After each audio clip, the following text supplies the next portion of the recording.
पन्नगे च सुरेंद्रे च कौशिके पाद संस्पृशि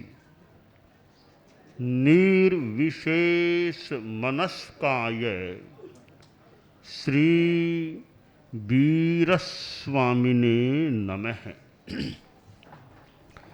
आरहत वाङ्मय में कहा गया है, सुरंगवा मेरगंगवावि अन्नं वा मज्जगम रसम स सखम न पिबे भिक्षु दसम सारख मप्पनो। मानव जाति एक है, यह एक बात है। नय की दृष्टि से विचार करें तो मानव जाति क्या पूरा विश्व एक है, यानी सारे प्राणी वो सब मिलाकर प्राणी जगत भी एक है। विश्वमेकम सतो विशेषात्। संग्रह नय की दृष्टि से देखें तो एकता ही एकता दिखाई दे सकती है। संस्कृत में कहा गया, अयम निजः परो वेति गणना लघु चेतसाम उदार चरितानाम तु वसुधैव कुटुंबकम। एक संकीर्ण वृत्ति के आधार पर भी यह अपना, यह पराया, यह अपना, यह पराया चिंतन किया जा सकता है। और कहीं उपयोगिता के आधार पर भी मेरा तेरा का विचार हो सकता है। और असंकीर्णता की वृत्ति के संदर्भ में सोचें तो पूरी पृथ्वी, पूरी धरती, पूरी दुनिया हमारा परिवार है। विश्वैक नीडम, पूरा विश्व एक परिवार है। सापेक्ष बात है। संग्रह नय के संदर्भ में सोचें तो एकता एकता एकता एकता हो जाती है। और व्यवहार नय से विचार करें तो अनेकता, भेद भेद भेद भेद फिर भेद, वह भी देखा जा सकता है। सारांश इतना निकल सकता है कि मैत्री भाव रहे। मैत्री के संदर्भ में भी सब एक है, कोई लड़ाई झगड़ा फालतू किसी से न हो। जीवन में आदमी उदारता इस अर्थ में कि सबके साथ मैत्री है। और यह मेरा तेरा, यह कहीं तो उपयोगिता के आधार पर हो सकता है, कहीं संकीर्णता के आधार पर हो सकता है कि यह मेरा, यह तेरा। ममत्व के आलोक में भी मेरा तेरा की बात हो सकती है। एक परिग्रह की चेतना वाला आदमी सोचता है कि मेरा सो मेरा, तेरा सो भी मेरा। कि मेरे पास जो रुपया धन है वो तो ही, तुम्हारा भी मैं ले लूँ, वो भी मुझे मिल जाए। मेरा सो मेरा, पर तेरा सो भी मेरा हो जाए, वो भी चीज़ें मुझे मिल जाए। ये परिग्रह की चेतना का दृष्टिकोण है कि दूसरों की चीज भी मुझे मिल जाए, मुझे मिल जाए। एक उदार दृष्टिकोण वाला कहता है कि तेरा सो तेरा और मेरा सो भी तेरा। कभी तेरे पास है वो तो तेरा है ही, मैं अपनी चीज भी तुमको दे दूं, वो भी तुम ले लो, तुम्हारी हो जाएगी। ये उदारता का दृष्टिकोण है। एक साधु पुरुष जो अध्यात्म के आलोक में सोचता है, निश्चय नय में सोचता है, वो सोचता है रे ना कुछ तेरा ना कुछ मेरा, दुनिया रयन बसेरा। भी तेरा मेरा क्या है, दुनिया में है कभी जाना है। ये निश्चय और अध्यात्म के आलोक में चिंतन हो सकता है। तो यह एकता और अनेकता, मैत्री भाव के संदर्भ में एकता की बात भी हो सकती है और कहीं उपयोगिता के आधार पर यह भिन्नता या अनेकता भी हो सकती है। तो एकता अनेकता को दार्शनिक दृष्टि से भी नयवाद, अनेकांतवाद, प्रमाण, इन संदर्भों में भी मान लो विवेचित किया जा सकता है, संग्रह, नए व्यवहार, नए आदि के आलोक में। और मैत्री के संदर्भ में भी कि भाई लड़ाई झगड़ा, द्वेष विद्वेष, वैर भाव किसी से मत रखो, किसी से घृणा मत करो। कुण ऊंचो कुण नीचो, ये भी विवेचन का विषय हो सकता है, पर घृणा नफरत के संदर्भ में ऊंचे नीचे के आधार पर घृणा को प्रश्रय नहीं मिलना चाहिए। भेद और अभेद, दुनिया में इतने संप्रदाय हैं, धर्म संप्रदाय, पंथ हैं। अब उनमें देखें तो भेद भी है, देखें तो अभेद भी है। अभेद कैसे है और भेद कैसे है? अनेक दर्शन हैं, अनेक संप्रदाय हैं। अनेक दर्शन हो सकते हैं जो किसी रूप में आत्मा को मानते हैं, मोक्ष को भी मानते हैं, स्वर्ग नरक पुनर्जन्म को मानते हैं। अनेक दर्शनों में यह समानता मिल सकती है कि पुनर्जन्म में विश्वास करते हैं, मोक्ष को मानते हैं, निर्वाण कह दें, मोक्ष कह दें, पुण्य पाप के फल को मानते हैं। यह अभेद हो गया। भेद में जाएं तो किसी किसी सिद्धांत में भिन्नता भी हो सकती है। वो आत्मा को किस रूप में मानते हैं, कोई किसी रूप में माने, कोई किसी रूप में माने। आत्मा को मानने वाले भी किस रूप में आत्मा को मानते हैं, पुनर्जन्म का सिद्धांत किस रूप में मानते हैं।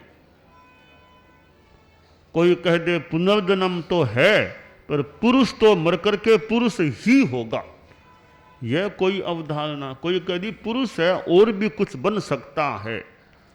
तो यूं भेद की बातें भी हो सकती हैं। तो अभेद भी देखा जा सकता है और भेद को भी देखा जा सकता है। भेद है तो लड़ाई झगड़े का फालतू वो कारण न बने। बाकी तो जो जैसा है वैसा जान लेना, यह तो एक यथार्थ का आराधन है। जो जैसा है वैसा मान लेना। हमारे पास जब तक केवल ज्ञान नहीं हो, पूरा तो ज्ञान है नहीं, सीमित ज्ञान है। और अज्ञानता है इसलिए मिथ्यात्व है, यह भी कहना कठिन है। अज्ञानता तो ठेठ 12वें गुणस्थान तक है। 12वें गुणस्थान तक अज्ञानता, यानी केवल ज्ञान नहीं है तो अज्ञानता तो हो ही गई। तो अज्ञानता के होने से मिथ्यात्व हो जाए, यह सिद्धांत परिपूर्णतया तो ठीक होना मुश्किल है। तो सायिक सम्यक्त्व तो चौथे गुणस्थान में भी हो सकता है, जबकि केवल ज्ञान तो 13वें गुणस्थान में होगा। तो अज्ञानता तो चौथे गुणस्थान में है ही है। तो अज्ञानता होने से मिथ्यात्व हो जाएगा, यह आत्यंतिक नियम नहीं बन सकता। हाँ, दर्शन मोहनीय क्रम का उदय है, उससे चार अनंतानुबंधी कषाय क्रोध मान माया लोभ का उदय है। यूं 7 प्रकृतियों का उदय है, 4 अनंतानुबंधी, 3 दर्शन मोहनीय की, तो सम्यक्त्व की अपूर्णता की बात और मिथ्यात्व की बात हो सकती है। तो दृष्टिकोण भी आदमी का सही रहे, सम्यक दृष्टिकोण है तो फिर आदमी की गति सही दिशा में हो सकती है। दृष्टि ठीक प्राप्त हो जाए, और यह बाहर की दृष्टि है, आंख है, उसका भी बड़ा महत्व है। आंखों से कितना देखा जा सकता है। महात्मा एक गांव में गया तो गांव के लोग आए, स्वागत किया, प्रवचन सुना। फिर 1-2 गांव के मुखिया आदमी आए, बोले महाराज हमारे गांव में एक युवक है, आप उसको समझाओ। बोले भाई क्या बात समझानी है, क्या समझाऊं उसको?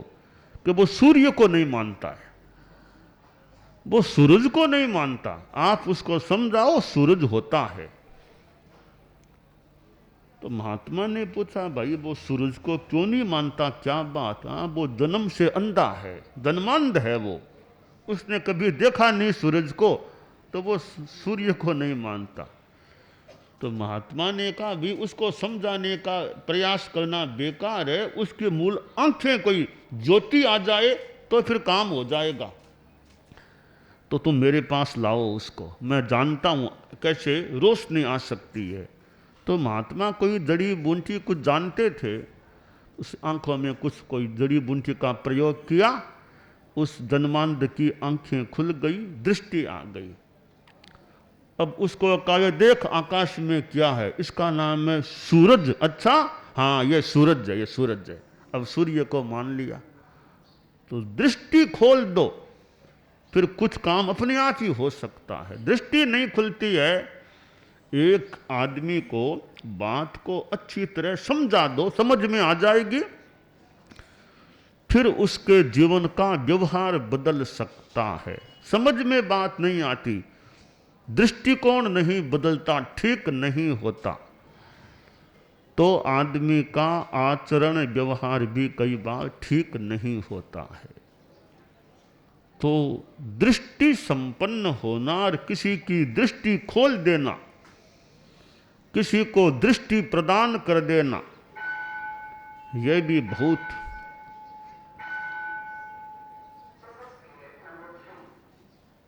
महत्वपूर्ण कार्य होता है। परम पूज्य आचार्य भिक्षु तत्वज्ञान की भी बात बताते कि भाई जो उनका अपना तत्वबोध था बताने का प्रयास करते। परम पूज्य आचार्य तुलसी आचार्य महाप्रज्ञ जी कितनी तो यात्राएं की है, कितना प्रवचन किया है। परम पूज्य आचार्य तुलसी ने तो आचार्य काल में कितनी यात्रा कर ली थी, कहाँ कहाँ पधारे थे, कितना प्रवचन जन संपर्क किया था। आचार्य महाप्रज्ञ जी गुरुदेव तुलसी के साथ काफ़ी घूमे थे। बाद में भी अपने आचार्य काल में ठेठ मुंबई खानदेश कितने दूर पधार गए थे। सूरत पधार चौमासा कर दिया, अहमदाबाद चतुर्मास कर दिया, मालवा मध्य प्रदेश, दिल्ली हरियाणा कितनी जगह पधारे थे। तो दूसरों को दृष्टि दे देना, चक्षु देना, ये बाहर की चक्षु का लोग नेत्रदान की बात करते भी, नेत्रदान यह भी एक बाहर की आंख है, उसका अपना महत्व है कि किसी को ज्योति मिल जाए, नेत्रदान करो। यह बाहर की आंख भी बड़ी महत्वपूर्ण है, कितना काम आंख से होता है। भीतर की आंख कोई खोल दे वो तो कितनी बड़ी बात है, भीतर की आंख उद्घाटित कर दे। संत पुरुष ज्ञानी गुरु जो यह दृष्टिकोण सम्यक बना देने का काम करते हैं, समझाइश के द्वारा, उपदेश के द्वारा, ज्ञान दान के द्वारा वो आत्मकल्याण की दृष्टि से भी कितना बड़ा उपकार करने वाले बन सकते हैं।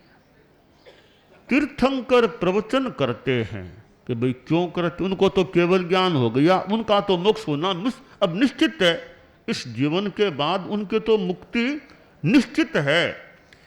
फिर यह प्रवचन देशना का परिश्रम, यह कार्य तीर्थंकर क्यों करते हैं? भाई उसका एक कारण है, सब जग जीव रखन दयठयाय भगवया पावयणम सुकहियम। ये सारे जगत के जीव हैं, उनकी रक्षा, उनके ऊपर दया करके ये प्रवचन किया है तीर्थंकरों ने भी, यानी औरों को भी लाभ मिले। तो जो अपने आप में लगभग कृतार्थ हो गए हैं वो ज्ञान नहीं देंगे तो फिर कौन ज्ञान देगा, कितना ज्ञान देगा? जो भी यह अध्यात्म का ज्ञान है उसके एक अधिकृत प्रवक्ता, अधिकृत व्यक्ति तीर्थंकर हैं। उनसे बड़ा तो दुनिया में कोई ज्ञानी मिलना ही मुश्किल है। वे प्रवचन करते हैं तो वे गलत बात कभी कहते नहीं है। राग द्वेष हो तो आदमी गलत बात फिर भी बोल दे, राग द्वेष है ही नहीं, वो कोई झूठ बात तो कहता नहीं है, यथार्थ भाषी है, आप्त पुरुष है। आप्त कौन होता है?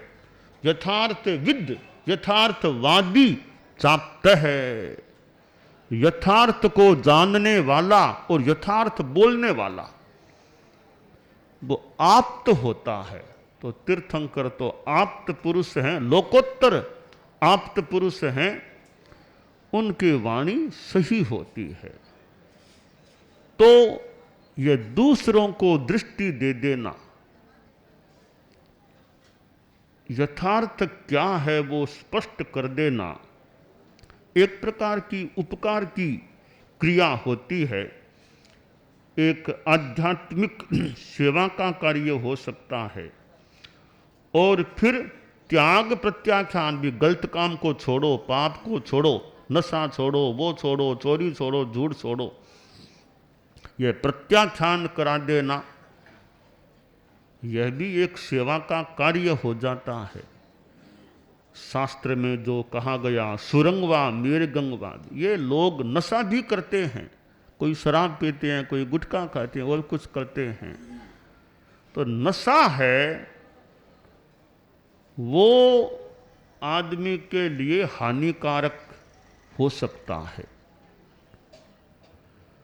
संस्कृत में कहा गया है, चित्त भ्रांतिर जायते मद्यपानाम, चित्ते भ्रांते पापचर्यामुपैति, पापम कृत्वा दुर्गतिम यान्ति मूढ़ास, तस्मान् मद्यम नैव देयम न पेयम। मद्यपान, शराब पीने से चित्त भ्रांति हो सकती है। चित्त भ्रांत होने पर आदमी पाप में चला जाता है, जा सकता है, और पाप करने वाले लोग दुर्गति को प्राप्त होते हैं। इसलिए मद्य न खुद को पीना चाहिए न दूसरों को पिलाना चाहिए। वो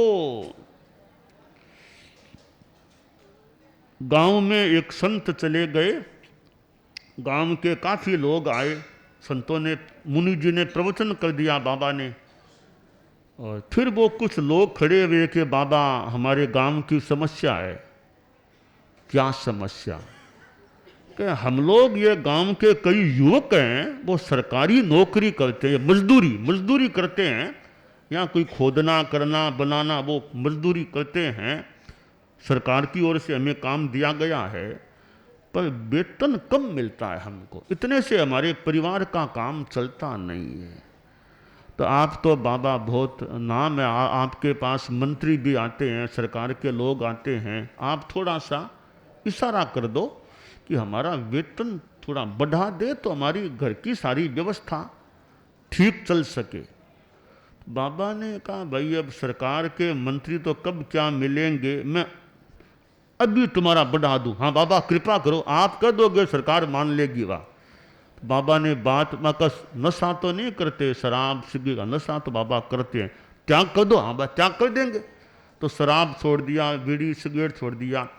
तो बाबा ने कहा तुम्हारा महीने में नशे में कितना रुपया लगता है? बाबा अब अंदाज मान लो 250-300 रुपया तो लग जाते ही होंगे। तुमने नशे का त्याग कर दिया, ये 250-300 मानो तुम्हारा वेतन बढ़ गया, इतना बचेगा तो बोल काम। बाबा बड़ी कृपा की, सरकार के दूर की बात, आपने यहीं पर हमारा काम कर दिया, हमारा कुछ पैसा बच जाएगा, वो गरीबी की समस्या थोड़ी तो हल हो सकेगी। खैर, तो नशे के अनेक दुष्परिणाम हो सकते हैं। आदमी नशे से बचे, दुर्व्यसनों से बचे, अच्छे रास्ते पर चले, यह काम्य है।